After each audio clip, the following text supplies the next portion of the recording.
I would need the face there. But I cannot be everywhere and anywhere. So, total taga-roon man sila, I told them to go there. And they're leaving tomorrow, sir?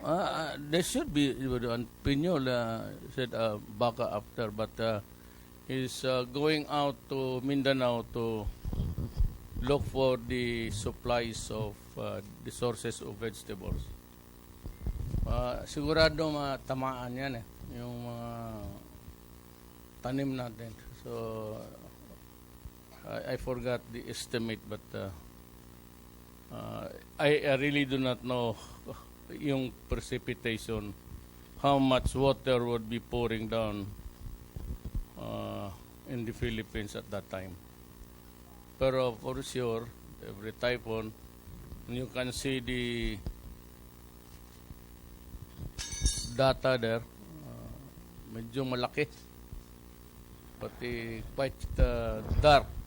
So it's precipitation, it's water.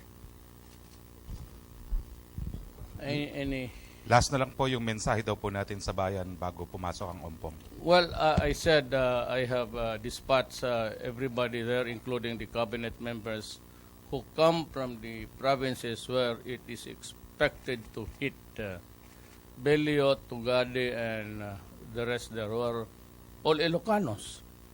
Sabi ko, lahat ng mga Ilocano sa cabinet ko, total, puro halos Ilocano naman sila lahat.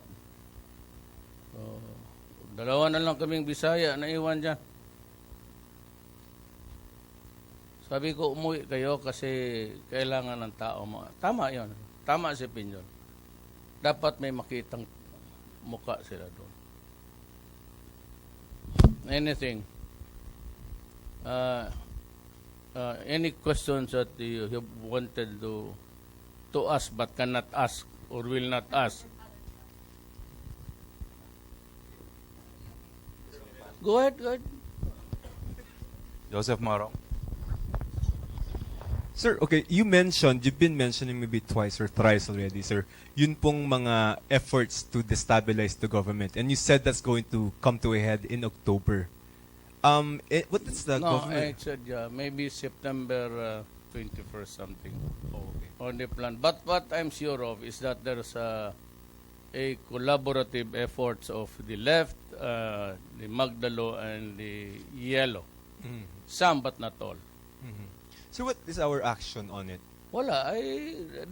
Sabi ko, wala naman akong problema dyan.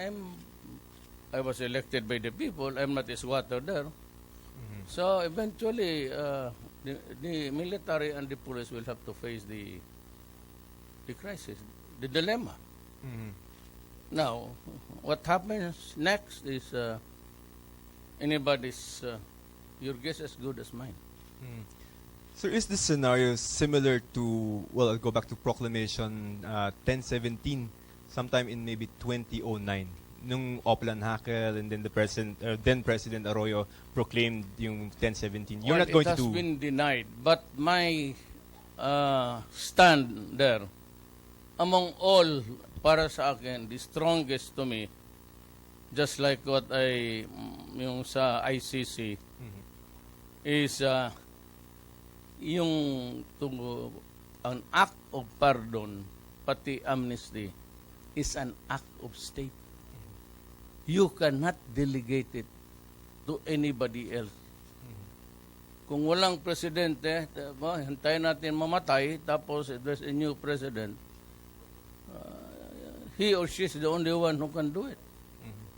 Hindi yan circular na sundin ng every department or a departmental whatever. It's you read the Constitution, the president. Sir, just maybe one final point. Ang sinasabi po kasi ng iba, sir, is that amnesty is different from pardon in such that amnesty deals with a class of people, meaning the president does not have to sign specific papers of persons as opposed to pardon nandun kailangan. Sir, may ganon kasing argument na... Correct. There has to be some antecedent facts. Mm-hmm. But saan? Where is it? Mm-hmm. And it must be specific you must admit to a particular crime at what level was your participation. It is not a karta blanca na bitawan mo lang ng gano'n. That would be reckless. But be that as it may, whether amnesty or pardon, it is only the precedent. Waski anong sabihin mo. Whether it was in the right form, it loses its own... the argument would fight it by itself. Why? Because there's another requirement which is higher, and which is to discuss that. It is only the president who can. All right, sir. Thank you. Short lang. Hindi ka pwedeng maglagay ng may investigation, then i-endorse mo. Then, that's weird, actually. It's an act of state. So, it's only the president who can. Good evening, Mr. President. I'm Janeline Kabiling from Manila Bulletin. Sir, Senator Trillanes has opted to stay in the Senate for fear of being arrested without warrant. Is there urgency to arrest him, or will you wait for the court to issue an arrest Nobody is warrant? interested to arrest them. The military does not have the interest. I do not have the interest. He can stay there as a border. The police, sabi ko, do not arrest until there is a warrant of police by the court.